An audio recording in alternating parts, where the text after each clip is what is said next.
আসসালামু আলাইকুম। আজ আমরা কথা বলবো রোহিঙ্গা সমস্যা নিয়ে।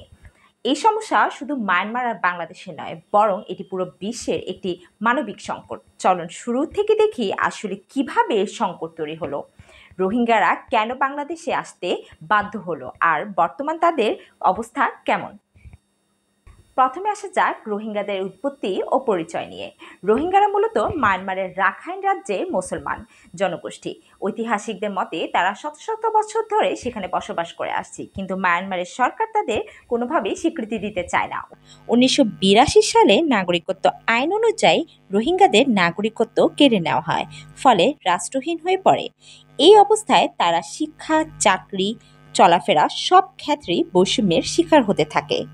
এখন প্রশ্ন হলো, মায়ানমার থেকে তারা কেন পালাতে বাধ্য হলো? মূলত কয়েকটি বড় কারণ আছে। 1. নাগরিকত্ব কেড়ে নেওয়া। 2. শিক্ষা, স্বাস্থ্য ও চাকরিতে বৈষম্য। 3. নিয়মিত সামরিক দমনপীড়ন ও সহিংসতা। 4. ধর্মীয় ও জাতিগত বৈষম্য। এই কারণে রোহিঙ্গারা নিজেদের দেশে নিরাপত্তাহীন হয়ে পড়ে। অনেকে বলে তারা যেন নিজেদের দেশে অতিথি হয়ে এসেছিল। শেষ পর্যন্ত বাঁচার তাগিদে বাংলাদেশেই তাদেরকে বেছে নিতে হয়। বাংলাদেশ শুরু থেকে মানবিক দিক থেকে চিন্তা করে রোহিঙ্গাদের আশ্রয় দিয়েছে। বর্তমানে কক্সবাজারে, উখিয়া ও টেকনাফে বিশ্বের সবচেয়ে বড় শরণার্থী ক্যাম্প গড়ে উঠেছে। জাতিসংঘ ও বিভিন্ন আন্তর্জাতিক সংস্থা খাবার, স্বাস্থ্য, শিক্ষা সহায়তা দিলেও এত বিপুল সংখ্যক শরণার্থীর চাপ বাংলাদেশের উপর ভয়াবহ প্রভাব ফেলছে। এখন প্রশ্ন হলো, রোহিঙ্গাদের বর্তমান অবস্থা কেমন? তারা বর্তমানে কক্সবাজার ও ভাষণচরে অস্থায়ী আশ্রয়ে আছে, কিন্তু তারা এখনো নাগরিকত্ব পায়নি। তাই তাদের ভবিষ্যৎ প্রায় অনিশ্চিত। শিক্ষা সীমিত, চাকরি সুযোগ নেই বললেই চলে। বর্তমানে অনেক রোহিঙ্গা দালালের মাধ্যমে অবৈধভাবে মালয়েশিয়া বা অন্য দেশে চলে যাওয়ার চেষ্টা করছে। ক্যাম্পে অপরাধ, মাদক ব্যবসা ও সংঘাত বাড়ছে।